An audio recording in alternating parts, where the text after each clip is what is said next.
Let's get it right. We're serving big bear vibes every Friday night. Aeson's got his glitter bear on high and jaded shades, ready to read it to Phil. Spilling sass while Techy Joe upgrades the view and attempt to keep it a little classy. Good LGBTQIA plus from these mountain tops. We got a whiskey in the cup and no plans to stop. Tech news, hot takes, and a little bit of fight. So buckle up, sugar, it's gonna be a ride.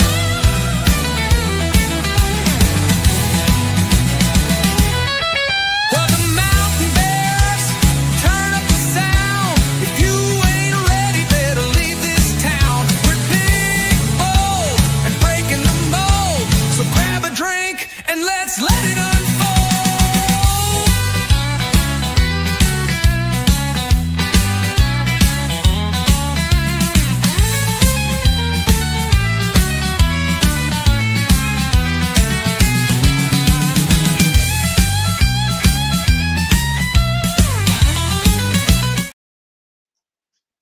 Hi, this is Aeson, and of course I'm sitting down with the techiest of the techiest cubs out there.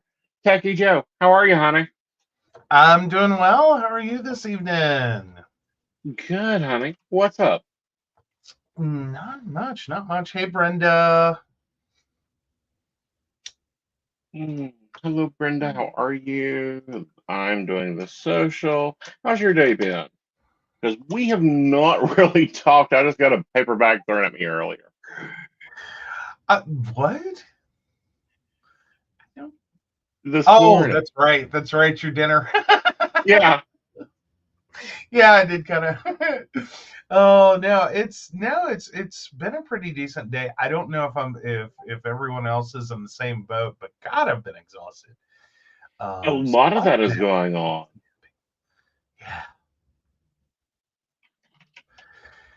Yeah, been a little ready for the next nap. That's where I've been.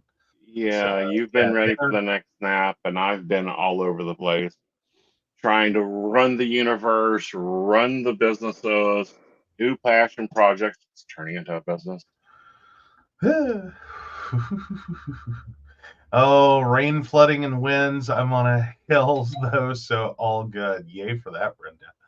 Yay. Thank you, Brenda. Yeah. Oh, goodness. Yeah, it's been a lot of rain. Like, this has been a very weird May. It has. I mean, I don't know. Like, I just don't ever remember it being this cold in May. I don't either, but I also don't remember like it being the way it has been here lately as far as weather in general. Like, I'm sorry, Mother Nature may be going through this cosmic change and awakening, and we'll say insanity to be nice. Yeah, I just keep waiting for it to, like, spring back. Mm-hmm. You Like, know what I mean? hopefully Like, she gets her dopamine load and moves into it. I know, right? Let's see. Are we doing? I'm just checking the weather at this point, to see if we're. Oh! There we go. So it looks like Monday, Tuesday, and Wednesday we will be climbing back out of this. Awesome. So yeah, Sunday kind of starts to get there, and then by Wednesday we're like 84 degrees. Yeah. Nice. But yeah, this has just been so weird. It's like all of spring was trying to condense itself into the past like 2 weeks. All right. Yes, Maria, you can ask a question. We do need a date of birth. So yeah. Full date of birth, Maria. Yeah. Month, day, and year. And year. All in one sentence. All right, we got a date of birth. Wonderful. Awesome. Okay, I will heat the cards up, but let's talk about our new release criminals. Yes. So, quote, I have no shame. Todd Chrisley speaks out after president's pardon that freed him from prison. So Todd Chrisley says that he has, quote, no shame as he appeared in public for the first time since being freed from prison following an intervention from the president. Quote, shame is like a cancer that just spreads, and I have no shame, end quote, he said in reference to his case where he was convicted of tax evasion. Chrisley spoke on Friday from Nashville as he addressed his pardon. He spoke next to his daughter, Savannah Chrisley, who lobbied the administration for her parents' release. Julie Chrisley was not at the press conference. The multimillionaire presidential supporters, whose show Chrisley Knows Best ran from 2014 to 2023, were found guilty of conspiring to defraud community banks out of more than $30 million in fraudulent loans in 2022. We're blessed to have our family back, and we're blessed to be coming back to television because we do have a much bigger story, Todd Chrisley told reporters at the briefing, touting their new TV show. He added that they started filming for the show as soon as we got home from prison. Savannah Chrisley addressed what she said was, quote, the biggest misconception about the couple's pardon following accusations of corruption. The biggest misconception right now is that I either paid for a pardon or slept for a pardon, she said. That's something I would have done, her father interjected. She added that the pardon came about from, quote, countless hours, time and money she spent on traveling to D.C., where she was, quote, in the right room at the right time with the right people. Right. Chrisley was also asked by a reporter whether he had any remorse. Do I have any remorse, he asked. I would have remorse if it was something that I did. The family announced earlier in the week they were making a TV comeback, the Untitled Chrisley's Project on Lifetime. We have a new show coming out on Lifetime, and it will document all of these things, Savannah Chrisley said, per ABC News. And we're excited. We literally could not have done it. It's all good, and the president it's all God and the president at this point. Prosecutors said the couple walked away from their responsibility for repayment when Todd Chrisley declared bankruptcy. Julie Chrisley was sentenced to 7 years in federal prison, and Todd Chrisley got 12 years behind bars. The couple was also ordered to pay $17.8 million in restitution. The couple have been appealing their case since being sentenced in November 2022 and have been in prison since January 2023. So, yeah.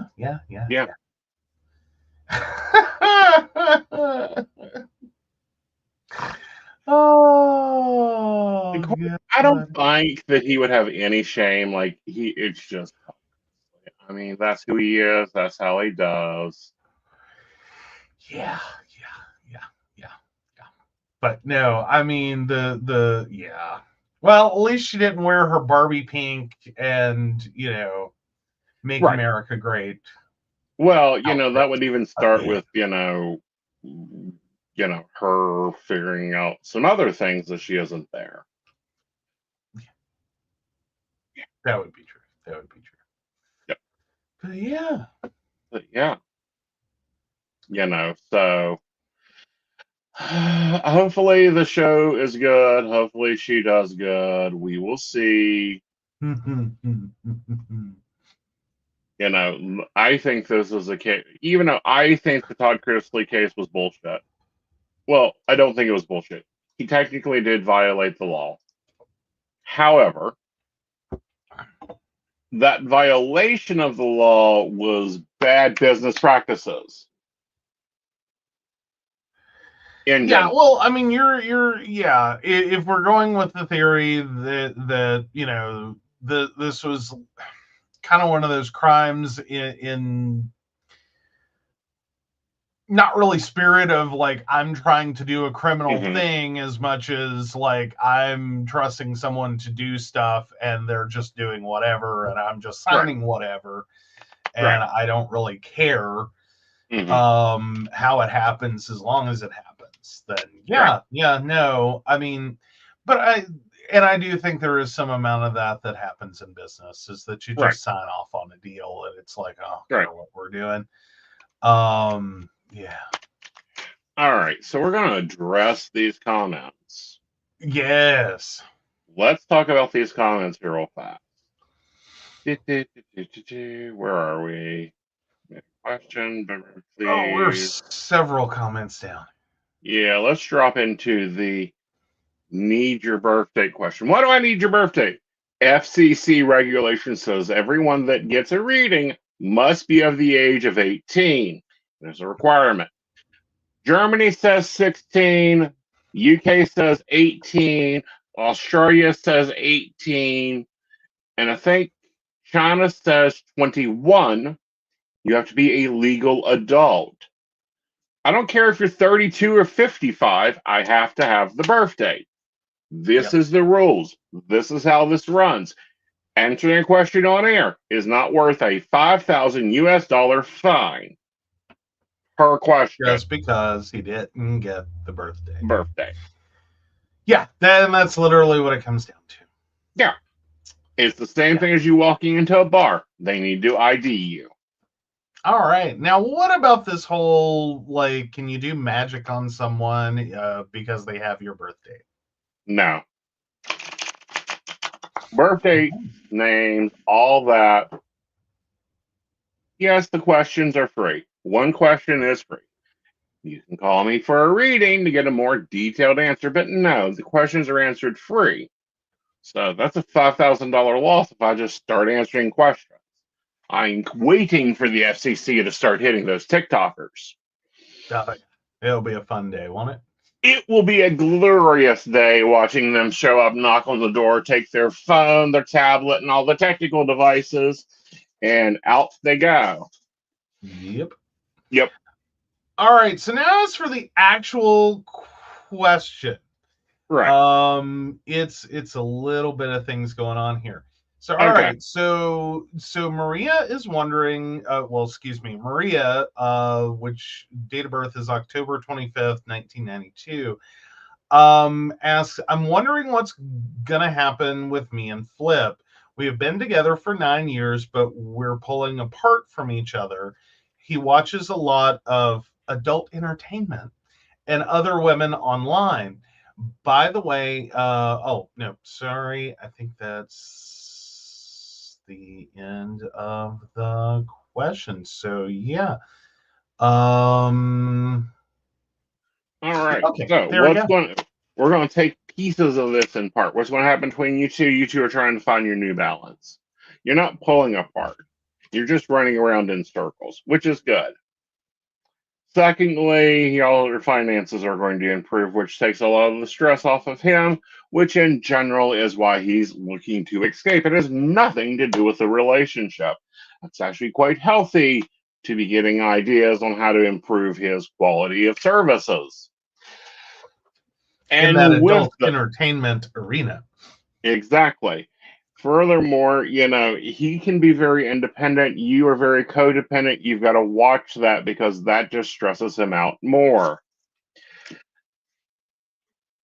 No, I don't feel there's a breakup unless you create your own drama to get it there. He's not wanting to break up.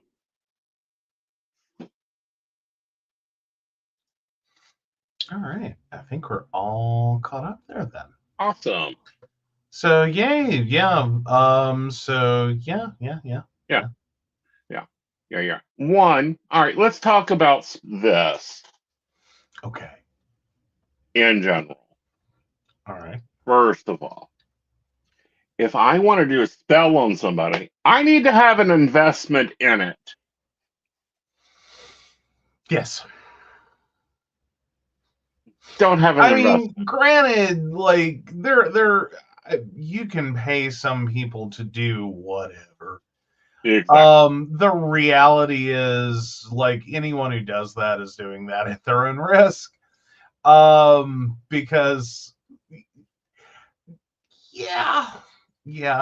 and to whatever degree of ability that works out to for them. Exactly. I mean, I'm sorry, handing someone a couple $100 to do spell work is I know. You get a But couple I believe $100 in worth them. of aggravation worth of investment. Right. So, like, how far are you going with that? Right. But yeah, if someone else is already ready to do spell work on you because they have a personal investment in your life, yeah, the date of birth isn't really helping or hurting or doing anything for them. They already have the investment. Yeah. So Exactly. enjoy. All right. Or not, however that Well, works out. these people that do for sale spell work, they create the investment. The investment is the silver, gold, dollar bill, cincha, credit card. You hand them. That creates their investment. I don't do spell work for sale. Sorry.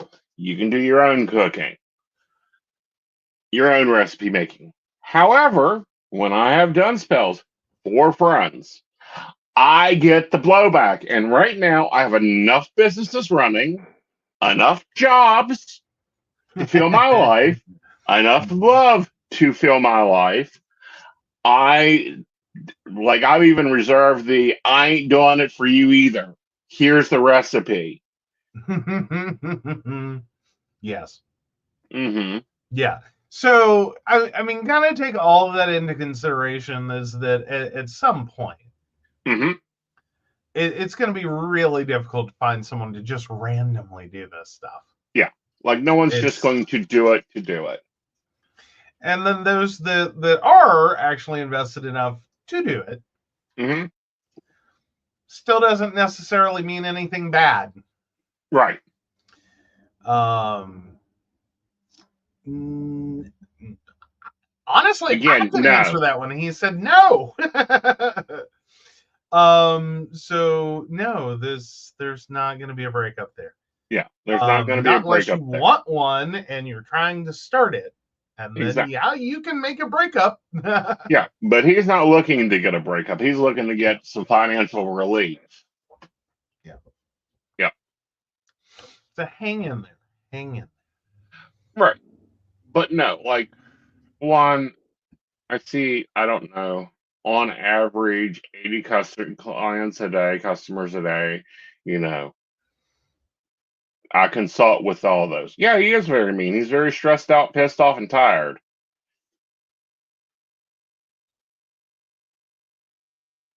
Again, that's just trying to piss you off to get you to back away.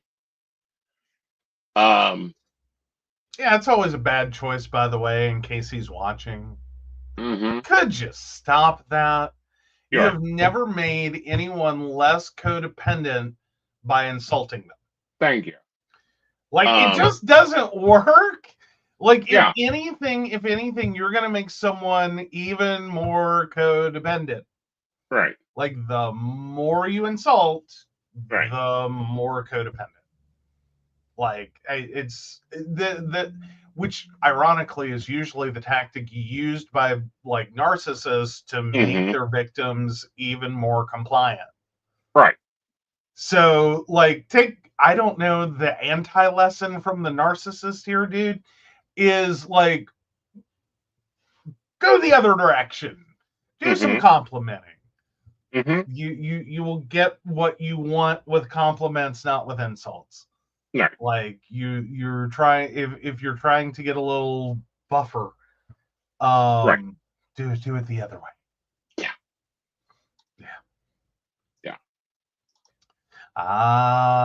So he is very narcissistic. Right. Then no.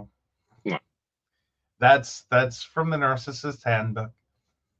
Is you use that to control and manipulate. Right.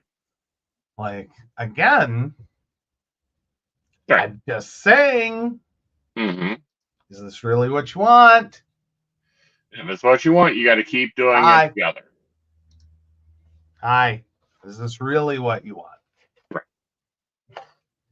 Right. And with that, I'm going to highly recommend back off, leave him alone, give him space. He's in a bad mood.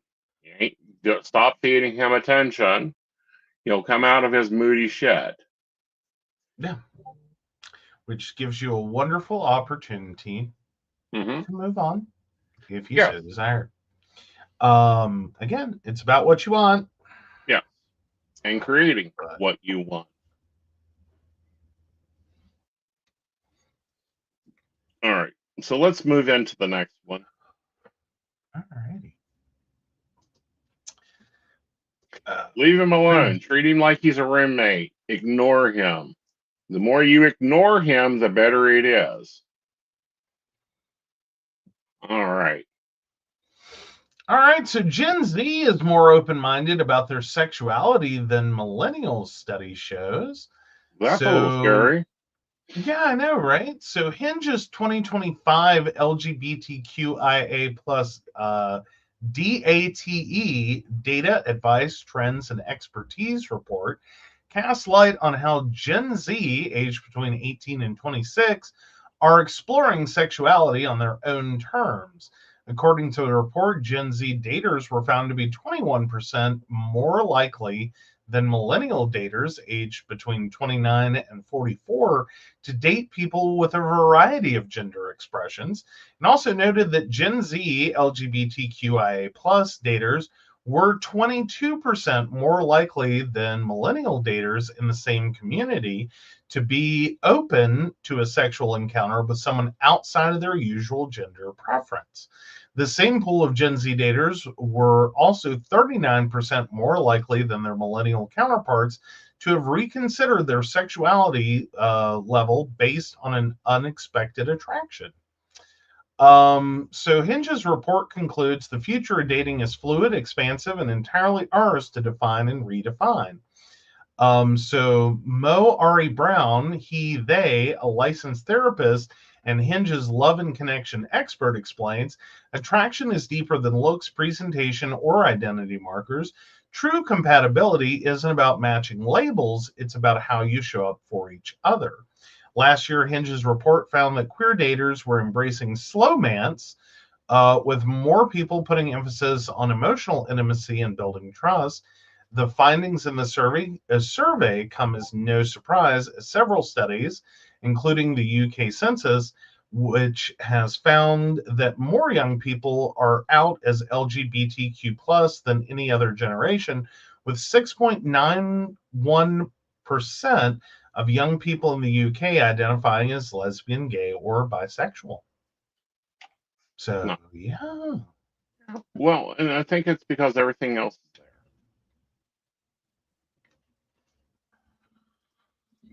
You know, they're pulling everything together. They're making it comfortable.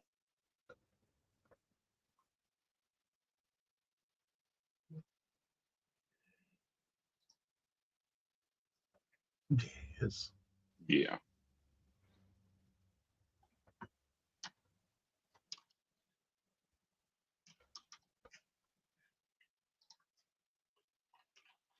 Everything okay over there?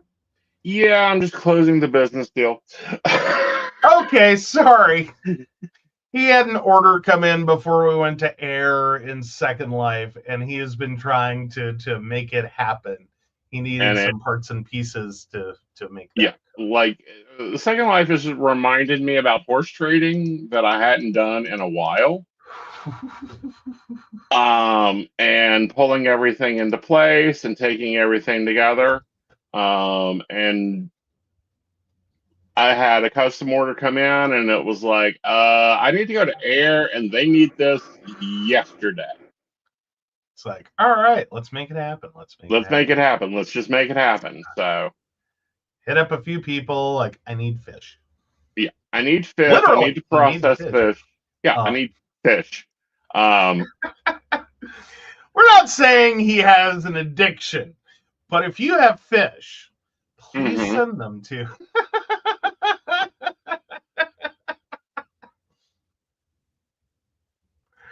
Oh, poor Blue. Poor Blue.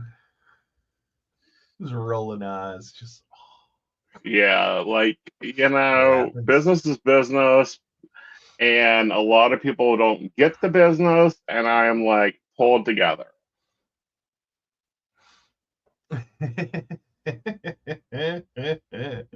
Yeah, Blue's getting a giggle.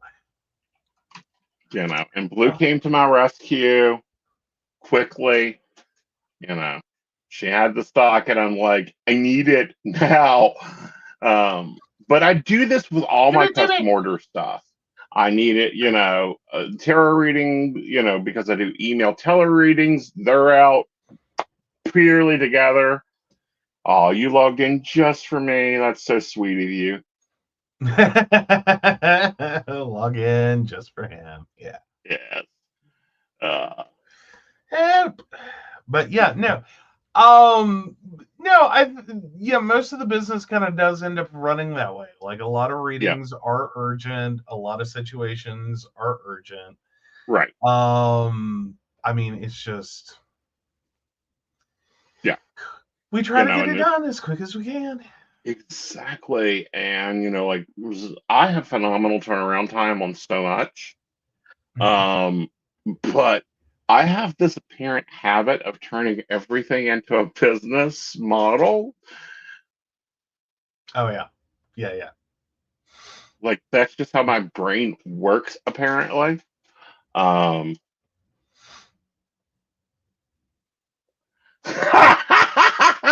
I want to know how, Brenda.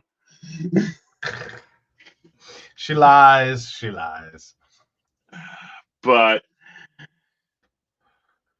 yeah, like the apothecary is going really well. We got an order, like we had a client come in and buy the only 2 items I made because I didn't think they were going to be popular. Apparently they are. Let's go. And they message me and say, "Hey, do you have another one?" And I'm like, no. I have most of the supplies. If you'll give me 2 days, I'll get it ready for you.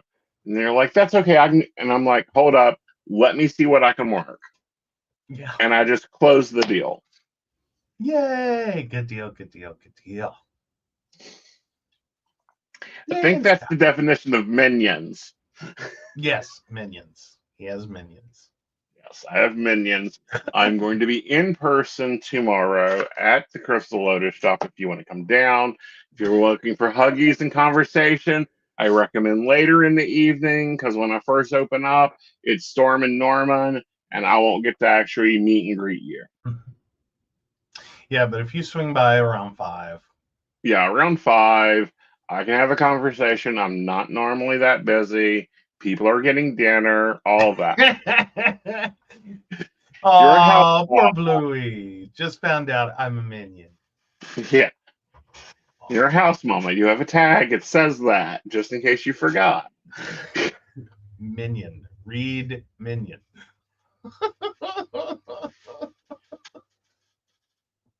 Oh, we're getting Aeson in so much trouble tonight. It's going to be great. Yeah. Are you sure you're not a yellow marshmallow? No, she's not a yellow marshmallow. But no, thank you very much for logging in and sending a box. It was quick and easy and everything together. Honey, I done told you. We covered that multiple times now.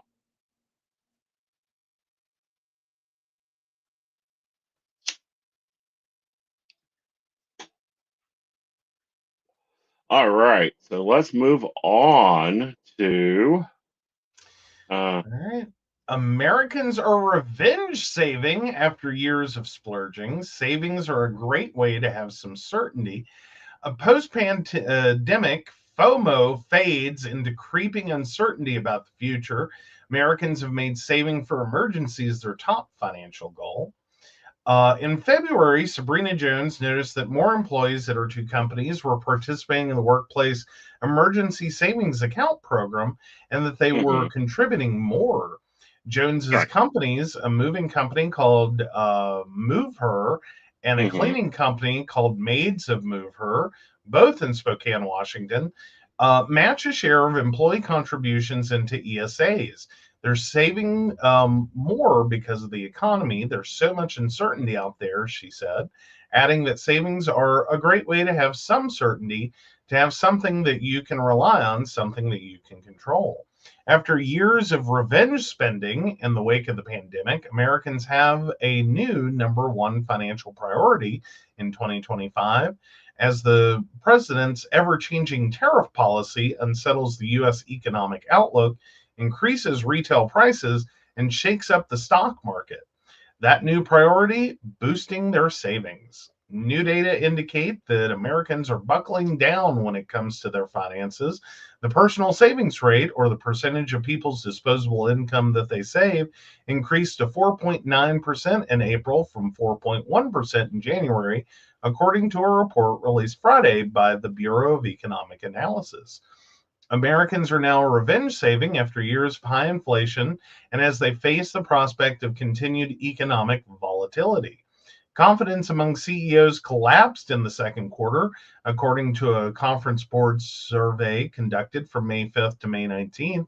More uncertainty awaits as a court battle unfolds over the president's 10% baseline tariff on all countries, 30% tariff on imports on China, and 25% tariff on most Canadian and Mexican imports. Meanwhile, tariffs on steel, aluminum, and auto imports remain in effect, adding to the pressure on consumers. So, yeah. So basically, it keeps going on to say that we're at like 60% of Americans who have changed their savings goal. The top change was increasing their emergency savings. Mm-hmm. And the most popular savings goals are setting aside more money in general and saving more for retirement. Compared with the start of the year, 40% of people said they have become more concerned about emergency savings. 50% have grown more concerned about a recession, and 53% are more concerned about inflation. Hi, someone's paying attention. Yay! Yeah. We appreciate that. Right. What gets me and what Ooh. scares me more in general is, I don't know, probably early 2000s. It was like 6 months emergency fund. It's now expanded to 18. Some people are recommending 36 months of an emergency fund. Well, I think the recommendations are always there. It's just, any emergency savings is great. 6 Right. months is ideal. Right. Beyond that, it just gets better. Right. And, I mean, watched. it really is the kind of a key to financial success is having savings. Right. Like And, good old liquid money right. is so useful. Right.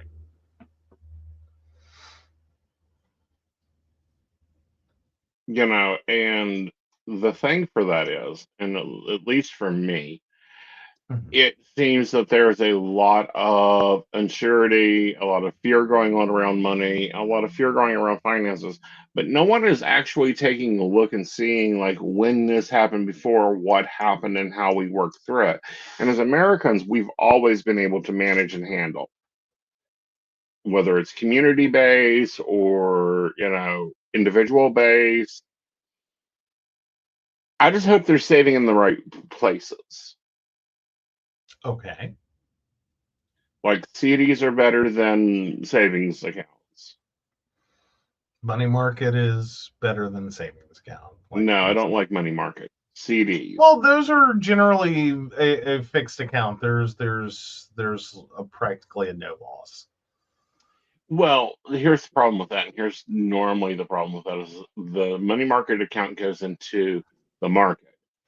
You don't want that. You want solid savings. And yeah, you make a little bit of interest every, depending monthly, 18-month, whatever. You'll do better in that right now than you will throwing it into the stock market, pissing it out, and getting to, because granted, yes, they may put it in a nice stable investment. Those investments are changing. Like I was looking at blue stock chips, and they are totally different than they were 10 years ago. Like it's a very volatile market, and I do understand that. It's just money market savings accounts have generally been found to be there's The biggest problem with them is I do not believe they are FDIC insured, No. technically. But generally, they're a gain only account. They're just not a quick gaining account. Like Right. you're not going to turn $100 into $1 million in a money market. Right. Like you would have to live forever, Right. to make that happen. But a few pennies here and there. But the rates are usually a little higher than your typical savings. Right. And they But tend then to be a there's little bit also, more complex. I mean, if you can still find them an interest-bearing checking account, rare though they are, and usually they're high balance accounts. Like they really want you to carry a big, huge balance in those. Right. Like $10,000 or something Right. insane. But if you have it, right. You know, and my favorite bank is the bank of, you know, what is that? Chef Master 2.5 cubic. Oh, the deep freeze. Yes. I mean, deep freezes and mattresses, I will say, like, on one hand, if you're afraid of banks, yeah, it works. The downside is it can make you a target. So do be careful with that. Yeah. Like, remember, be aluminum careful with foil is wonderful. Well, yeah, that's one. Aluminum foil is great. What I mean is, like, you can't be putting that in the deep freeze on your back porch. No. You can't be leaving that in The garage. hanging out. Yeah, don't. Yeah. Yeah, be typically, and especially with FDIC insurance. I don't know that we would see our current president having ability to change that, though it's uncertain. Everything's been uncertain. But I don't see that being something that you're going to get any American consumer to back. Would be ripping the $250,000 of FDIC insurance off of American consumer accounts. That's just not happening. Right. And don't go over 250,000 per deposit, which means per bank. Yeah. Not account, bank. Yeah. Oh yes, Brenda, very much so. You know, you put the money above the cost. You know, dehydrate your name slips and make them.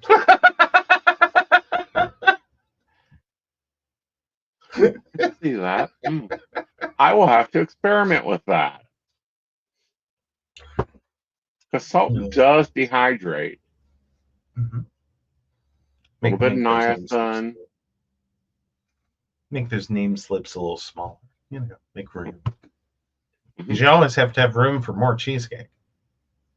Well, of course you do. Absolutely. Yeah. All right.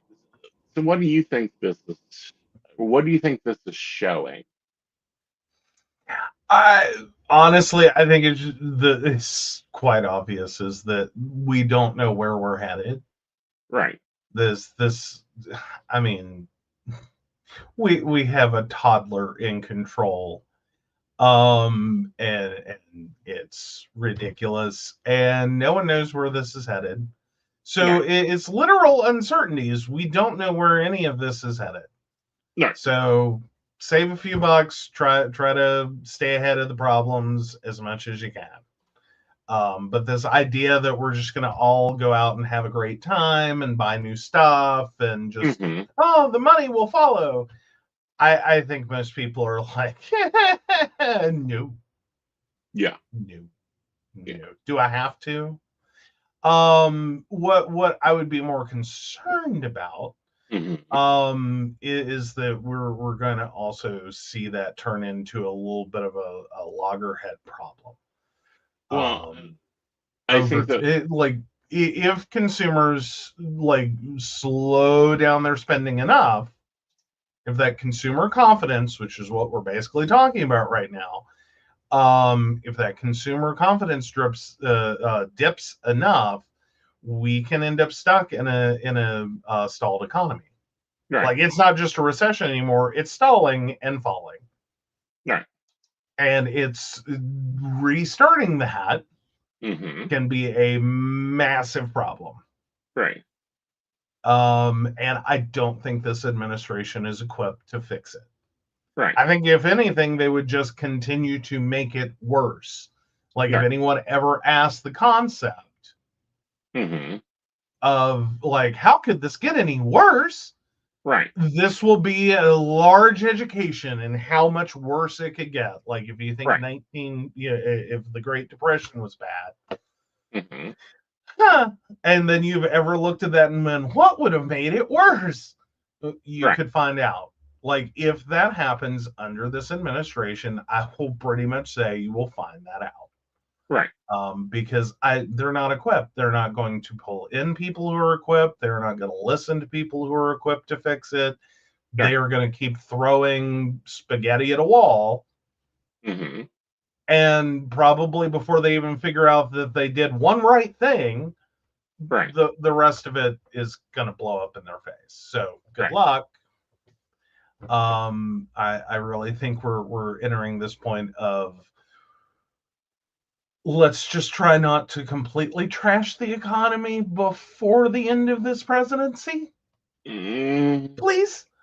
Because I don't. It'll be a very long rest of the presidency if they do. Right.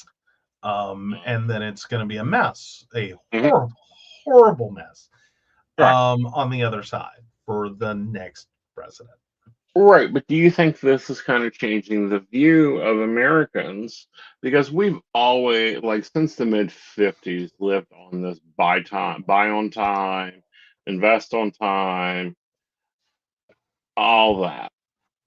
I'm sorry, buy on time, invest on time. What are we talking about? You know, like, save for the future or live now. 36 months standard payment. Lease a car for 7 years, it dies in 3. It's going to die in 3.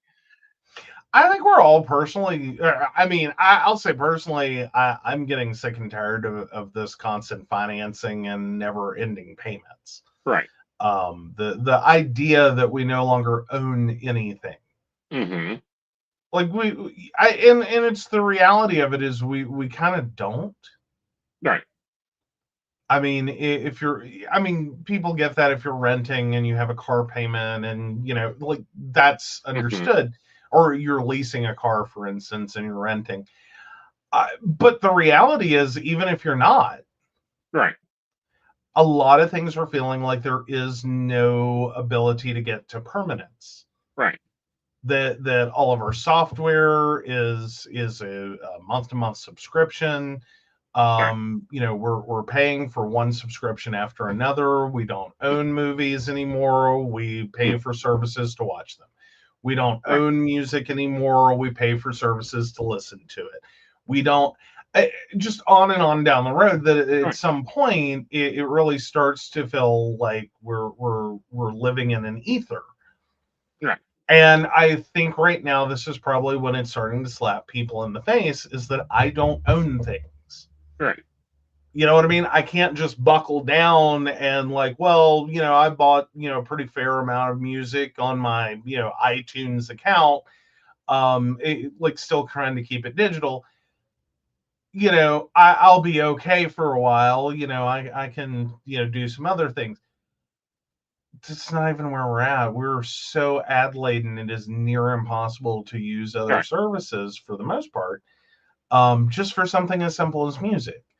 That industry standard software does not come without a subscription.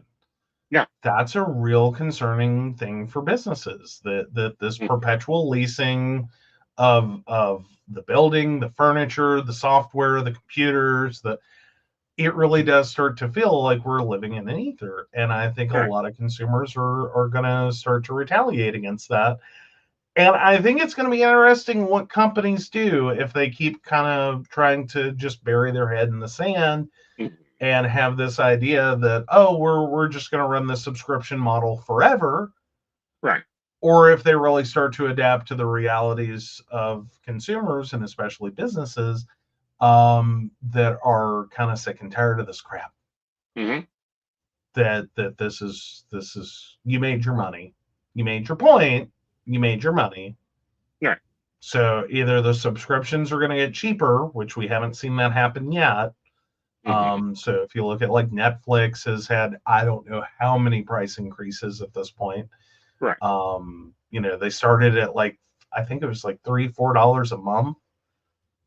And now they're like $20 a month, unless you can deal with ads, which is so weird.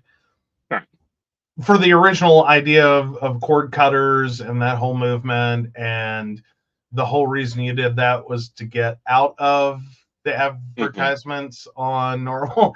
Yeah, it's weird. Well, I don't know. I cord cut because of fucking bill. I mean, add the cable in, and our bill goes from like $125 to $300 for stuff that's just on replay that I can go watch whenever I choose, if I choose. Yeah. Or other stuff, or cancel a service and switch to a new service, and yeah, like you can jump around. That's certainly an advantage.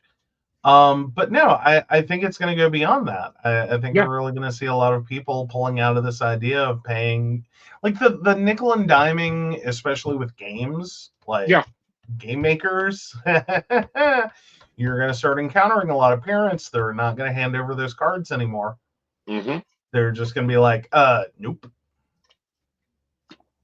Or situations like we see with SL, which is becoming even more prevalent. Games within the game.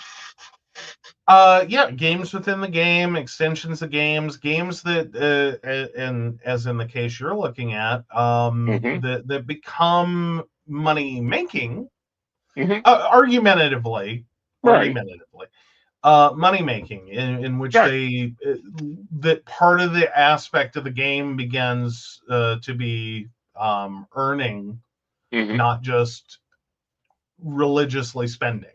Right. And it's been a nice party, but someone had to have known. Yeah. Like this was going to come to an end. Like you rode the pandemic wave as long as you were going to get it. Right. It's over now. I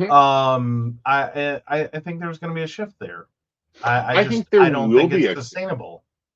Well, I think there will be a shift. I think we're going to see more things coming into like SL. I think we're going to see more game. Like apparently there is a Pokemon sim that is totally Pokemon based, related, actionable. And I'm like, oh, cute. So we could have been playing Pokemon Go the whole time without like finding dead bodies if we just went into SL. That's wild. And it's like, okay. And, granted, I'm not getting into it. Let me clarify before I start talking about this. But that's a whole ecosystemal business ecology there. There are a lot of people loving that. There's a lot of people loving that. There's a lot of people loving the horses, which, a horse just sold for, I don't know, I'll have to open Linden Exchange. But I saw a horse, someone told me about a horse that sold for 450,000 Linden because it was a ultra rare. And I am like... Well, and I'm also wondering how this is going to work with a group of people who really did, and there's a lot in there to unpack in that whole story of what the economy has been since the pandemic. Because when we went into lockdown, and effectively everyone got told you can't go anywhere. Right. And anyone who studies the creature of human psychology knows that the worst thing you can ever tell people is you can't do that. Because that just makes them want to do it. Uh-huh. So then we end lockdown, we come out of lockdown, and like, okay, everyone can go back to work. And Mm-hmm. everyone says no. And all right, everyone can go out and do whatever they want. And I think if anything, we've seen people go, I'm okay over here, thanks. Yeah. Like We've I built our have own little world. Yep. DoorDash, I have this, I have that. Mm-hmm. I have all these other things. I'm good. I'm Yeah. good. I'm good over here. So I'm wondering if part of this rebound is just going to become the hermitage. Right. Is, Yeah. is that we all just kind of bubble off and just kind of, and it gets a little weird for a while. Well, it took me what? This is 25. I stopped in 20. No, I stopped in 19. So it took me 5 years to go back and do public engagements again. Mm-hmm. Um, Granted, we still worked. We worked from home. We invented new ways of working. And that's what we see out of humans is like, oh, I can't do that. Well, let me figure out how I can do that. However, during that time, we have gone to Paris. We have gone to London. We have gone, and this is just sitting in our home with two monitors running. Mm-hmm. Hmm. Yeah, we've gone great places. Yeah. And that's kind of what I'm saying is I think that we probably have built a generation that's going to be more fearful, Hmm. and also kind of talking about that some in the relationship article Right. about slowmancing and being more open to people. I Hmm. think though you're going to find they're more open to people in a virtual sense.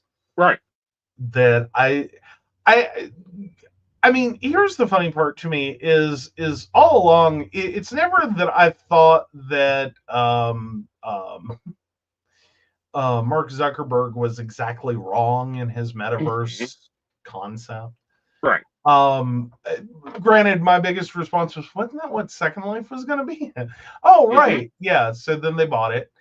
Hmm. I think we're moving into that kind of digital space, Right. and that I think it's going to be there. I think it's going to become a thing that it's going to be really hard to get people to leave home. Right. Like you're going to have to offer a hell of a thing Hmm.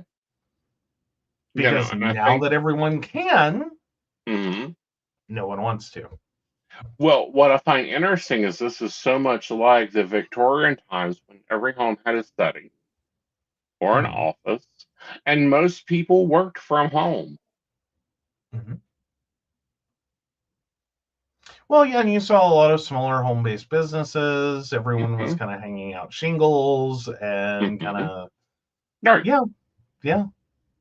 And being able to do that in a virtual space, I think it may get interesting. Right. I think it'll be very interesting. I think it continues to grow and be more interesting. All right. Mhm. So, plead your case.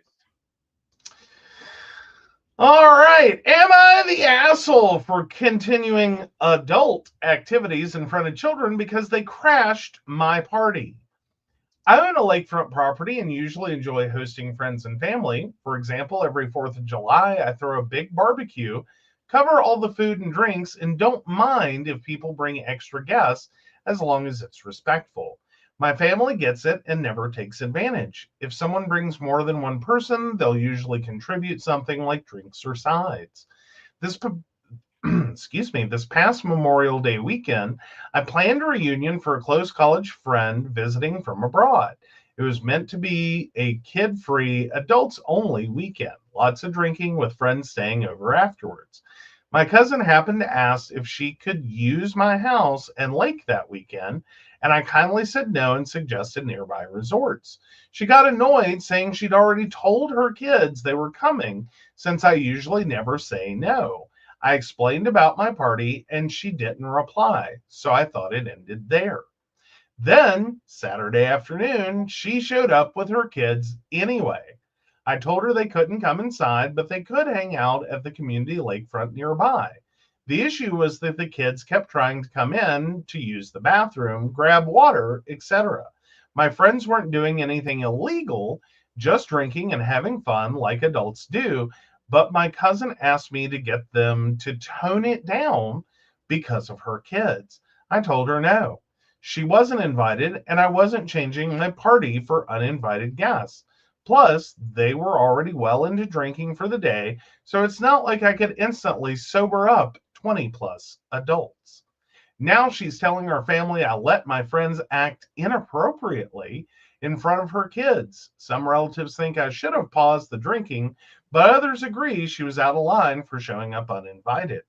For what it's worth, the kids didn't interact with my friends and were only inside briefly. I made sure to keep an eye on them when they came in, but they could see the alcohol. Since they drove 1.5 hours, I didn't feel right just kicking them out completely, but I also wasn't going to let her hijack the weekend. Thoughts? Okay, I'm if a going kid with is not the asshole. not the asshole, but if a like, kid isn't used to drinking, I mean, I think OP did everything you were supposed to do in that one and go, look, I'm having a party this weekend.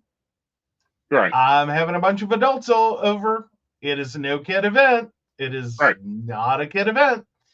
right. To then have someone just show up, Mhm. you knew what you were walking into, and if this wasn't what you wanted for your kids, the answer was simple: Right, don't go. right. Instead, you showed up anyway. You drove the 1.5 hours, you showed up with your kids, and then you expect someone to just stop their party? Mhm. That would be like having a child-free wedding and then like showing up with your kids and expecting them to stop the wedding. Right, You know what I mean? Like, no, that's right, not how that works. right. I understand someone has property and they've been really nice about letting, friends and family use it. And you kind of get used to the concept that it's always available, anytime. I'm Right. sure OP has said it, anytime, just let me know. Mhm. And not understood the rest of the deal with that is, and I'll see if it's available. Right. Not just let me know and I'll accommodate you however I need to. Mhm. Like, Right. those are two vastly different concepts. I think at the point in which you've driven the 1.5 hours and showed up and made the choice that you knew what was going on, I think OP still went above and beyond. So I'm Yeah. going full not the asshole. Right. Not the asshole at all. No, I don't think they're asshole at all. I'll think that if children have not seen adults drinking before, there's a problem with your child, unless he's like 2. Even still, I mean, to some degree, I understand that that's not a right environment for Right. kids. At the same time, that's the environment you walked your kids into. Like, if you didn't Right. want your kids going to a bar, maybe you shouldn't have shown up, because Exactly. you basically got told it's gonna be a bar. Right. Like, it's, I mean, do you show up with your kids to a strip club and tell them to cover up the girls? Right. Like tell me how your brain works to make you think this is okay Mhm. to show up at a place, at an event, Right. at a thing going on, and have this expectation that because I have children, Mhm. you're supposed to stop what you're doing. Right. Like, if you go to a public park and there's two dudes having sex, okay, that's appropriate. You get to be the one, like, there's fucking children. This is a goddamn park. Right. That's not what you use the park for. That's not what you expect the park to be. Mhm. There are slides and swings, and that's for kids. Yes. You get what the park is for. The two dudes are using the space inappropriately. They can, I would say, fuck off, but that's sort of what they were already doing. They need to leave. Yeah. We all follow that one, but when you show up to someone else's property that you already know is their property to do with as they please. Right. Yeah, I don't get it. I don't get how the brain works there to be like, you're going to change everything for me. Like, no, you didn't show up at a public park at a little playground and like, oh my God, you people are using the space inappropriately. No, Right. that's not what you did. Like, why do you expect everyone to change? Right. And just like, oh, sober up and that, be child appropriate and, put away the alcohol and, no, there's no drinking adults here. What? Right. Like, what is wrong with? No, sorry, no. That's a fail. That's a fail. Yeah. So yeah, not the asshole. Totally 100%. Oh, I love Brenda's comment. Go for it. Oh, either one's great, but the one I love is pass the kid a beer and see how fast she leaves. Fair enough. Fair enough. Fair enough. Inappropriate, but fair enough. Yeah. Yeah, you were told not to be there. You were told why not to be there. Right. What more did you need? It's not your property. And I think people at times take advantage of, well, it's mine. I mean, unless I'm maybe missing something here. The only other thing I could think of is if this is one of those properties that it's a family property, like their parents owned it, and then for weird reasons it's come to OP, and in like paperwork, you know what I mean? Like you pay the taxes, mom and dad throw you a few bucks for that, and you deal with it. Right. On that one, I might have a moment of like, well, that would be a little different. But still, it's like first come, first serve. You're still in the wrong. But and I would have a little more understanding of like what that is about. Right. But that's a lot of mental gymnastics to get to. You own it, but you don't, but you do.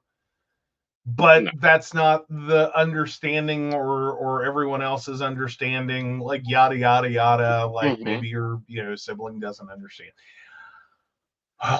Or a cousin or whatever doesn't understand. Right. That would be a long road to get there. And I doubt that's what this is. So without that being one of those long roads, it's my house, but really it's not. Like there's a multitude of ways that can go. But no, we see this in a lot of families that like, well, they own it, it's theirs. We'll still show up because you always have this. You always do this. And it's like, no. I'm not doing it this year. Like, understand, sometimes no just means no. Exactly. It's not, I hate you, no. It's just, I already have something else planned, or I'm doing something different. Like, all right, expectation is not a contract. No, it isn't. All right, the poll is up. Feel free to make judge if you're the asshole for throwing an adult party and being well informed that this is an adult party, but someone shows up with their children. Yeah, are you the asshole for not stopping the party just for them? Right. Yeah. All right. So moving over to gay bros over 30. All right. So the flair on this one is 30 to 34. Need advice on financial concerns. Hi, all. I started dating my boyfriend a couple of months ago, both in our 30s. This is my first serious relationship, so I still have much to learn and unsure if I'm overthinking. My boyfriend is great. He is good looking, pretty athletic, and kind. The sex is pretty great too. I think he is very emotionally in tune, unlike other guys I've went on a date with before. However, as our relationship grows, one thing that bothers me is that he may not be financially stable or responsible. I know that he is not lazy, and I do understand that I'm lucky to have a high-paying job and have been able to save. However, my boyfriend does not seem to grasp the idea of financial stuffs such as retirement accounts or has no concept of emergency funds. In the few months of us being together, I've had to lend him about $1,000 twice due to emergencies he faced. The emergencies are real, and due to the severity of it at the time, I had no problem giving it to him. But this got me worried because we have had some passing discussions of things getting more serious. And while I am not expecting a 50-50 contribution, I am afraid that I will have to financially support him. I feel like a bad guy for even thinking about this. So, what should I do? Does this warrant a serious discussion? We're only a couple of months in. If so, how do I do so without causing any offense? Or is it not my place to bring this up? Am I self sabotaging or blowing this out of proportion? Help. I don't think you're blowing it out of proportion, but I think that you have to understand there's a large part of the gay population, even still in the younger generations, that does not have financial education. And, it was intuned in us because we had 40 years of this. You don't live over 40, so why worry about it? There is a fair amount of that. But I don't know that that's really entirely the problem. I mean, there can be a lot of things going on there, and it sounds like you're talking about someone who is in their 30s, who isn't really being super responsible, doesn't have a high-paying job. I mean, hand to mouth, check to check, month to month, sometimes that's the best people can do. Right. And life's emergencies coming up is the unfortunate thing that happens. I'm a little more concerned about the fact that, like, you're a couple of months in and you've already had to lend money twice. Right. I'm not real comfortable with your boundaries there. Right. Because you're way too early in Mm-hmm. to be talking about lending someone $1,000. Right. Like, that's not really financially responsible either. Right. So I'm not loving your boundaries. I'm just saying I understand it. I mean, I do, but I'm not liking your boundary there. Or the fact that you don't seem to have one. Right. Well, let's talk And about it's the like, other. oh, we're dating, and we've, like, you're a couple of months in. Yeah. Well, let's talk about this 50-50 that everyone keeps throwing around. I don't care what relationship it is. It's never going to be 50-50. Yeah, it's not. Well, but I think we have this general idea that somewhere in there, in the wash, it comes out to a 50-50, is that they're equally contributing. Right. Of what they can, even if it's not the same amount. Right. Now, if you were really looking for someone that's 50-50, then yeah, you're gonna have to move on quickly. Yeah. But as far as financially supporting him, I think you're really only going to be doing that per se. If you're talking about you're the higher earner, and you're going to be basing things that you want to do or that you want to have and having to pay the higher amount. Like, if you already have a problem with that, then yeah, you're going to have long-term have an issue with this relationship. It's just you're going to keep building resentment. So I think you kind of have to, like, reevaluate how you're thinking about that. Because some of that is just going to be reality. I mean, I don't know what your boyfriend does for work. If this is like, minimum wage, 30 some hours a week, they're just trying to struggle through. I'm not really 100% sure on that. Or if it's like you're making like $500,000 a year, they're making like, $300,000 a year. And you're like, I had to give him money.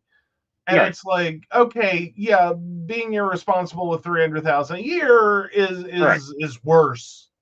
Right. Really, it's worse. That's a level of like you are spending so much faster Right. than you can make it. Right. And that's a sincere problem. Right.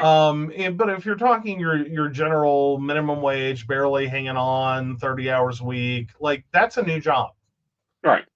That's a make a little investment and not right now. Like Mm-hmm. get to a year. Right. And then consider like what is it worth? Right. Sincerely, what is Right. it worth to you to get someone out of a shitty, job cycle, Right. just one crappy, low paying, minimum hours job after another, into something that they can do that is higher paying, that yeah, okay, you have to spot him a few bucks Mm-hmm. to go get the training, go get the degree, go get the whatever, and Right. then okay, here you go, you can do this now. Right. And then that increases your income, that opens up the opportunity, because I'm sorry, if you're out here making minimum wage, like the reality is right now, Right. this is how you're going to live. It's this idea that you're going to have emergency funds and you're going to have this and you're going to do this, and no.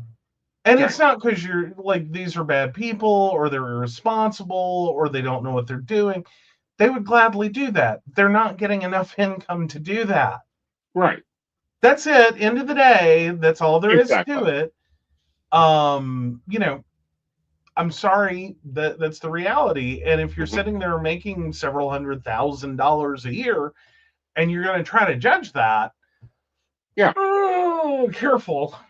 Right. But I also Like think that, you got thrown into the stick. you got to throw in the stick. But the other thing about this is this misnomer that like, oh, 50-50 on the bills, 35, 35, 30, 30, 33, 33, 31% on the bills. Yeah. That's not how relationships work. That's not how it really works in the real world. And I really wish people would destroy that. I mean, to some degree, yeah. Yeah. I mean, you really do have to start looking at, and I think, so part of it is you really do have to start looking at what can people actually afford Mm-hmm. versus my income's this, your income's that. I want to live here. You can pay like 22% of the rent. Mm-hmm. Okay, that's not always the best way to necessarily work that one out, especially Right. if there's a major income disparity. Right. But I don't know. There's a lot more that really does kind of to eat Right. into this. And some of it is sometimes realizing that yeah, someone's great, Mm-hmm. but you're an elitist snob and you want nicer things. Right. And that's okay too. I mean, like we make a lot about the idea that someone's just too greedy or too whatever. Mm-hmm. And but it's a thing you actually have to realize about yourself at some point. Right. And horrible terms aside for it, is that if you're going to be miserable Right. living a little, like not just below your means, but then more in line with someone else's, Right. and that's not the life you want to become accustomed to, you also have to recognize and just be like, look, this isn't going to work. Yeah. That like this isn't what I want. Right. And I think there's not a lot of good advice on that, because there's still this dream Mm-hmm. that you are supposed to, as a good person, as a whatever, be willing to embrace that. And Mm-hmm. I think for some people, all you do is make them miserable. Right. So I think we have to kind of cut some of that and go, look, it doesn't make you a horrible person to be like, this is where I want to live at. Mm-hmm. This is what I want to have. This is what it takes. You're not going to get there. Right. Like, Sorry, I can't do this. But yeah, after 2 requests in a month and the amount involved, I'd start wanting a written agreement in case of breakup on next request. I mean, never loan more than you can afford to lose would be my immediate is sometimes fastest way to get rid of someone, make sure they never come back, is for them to owe you money. Right. Because that's one person you will never see again. See, I debate that because I see people that owe me money all the time, but yeah, but are they really trying to get up with you? No, they're normally hiding. Exactly. So, like, you run into them, they're like, "Hi, how are you?" And then what? You probably don't see them for another like 5 years. Right, but that's the benefits of living in a small town. Well, no, but I say that's the benefits of like I'm just saying there are benefits to when someone owes you money. It is a great way to get rid of them. Right. Oh yeah. So never lend more than you can afford to lose. Exactly.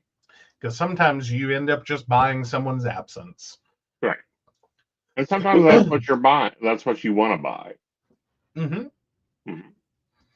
I'm just saying, sometimes. Right.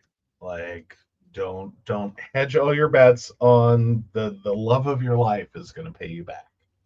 Yeah. All right. And the other thing is, once you get into a relationship, it ain't worth keeping track. Like, point blank. For the most part, no. It's the beginning of a big argument, any which way you go. Yeah. Of like, well, you paid for dinner, but I paid for groceries. Or you washed dishes last week, but I washed dishes yesterday. Who the hell has time for half of that? True. Yeah, no. So with that, let's see what the poll has to say, shall we? Yes. Ooh. Survey says, get the vinegar. No, you're not the asshole, but you are a dill pickle. Oh, did Crowley slip again? No.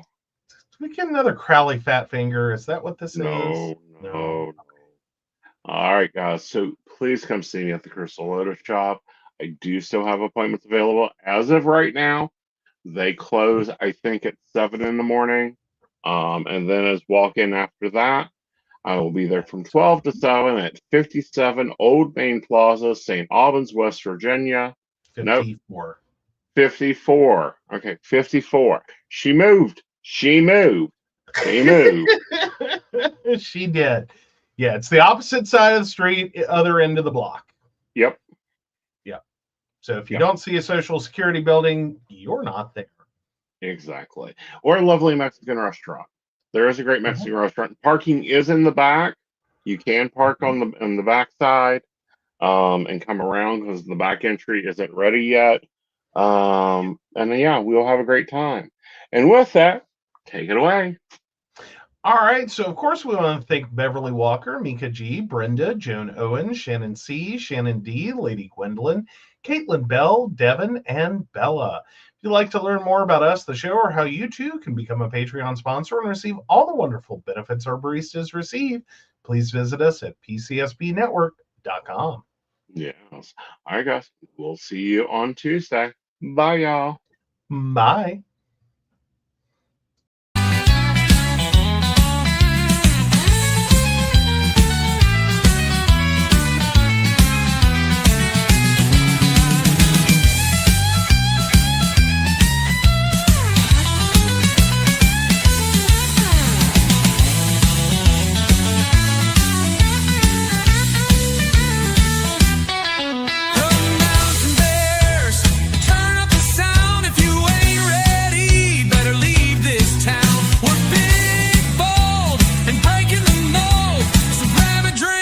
And let's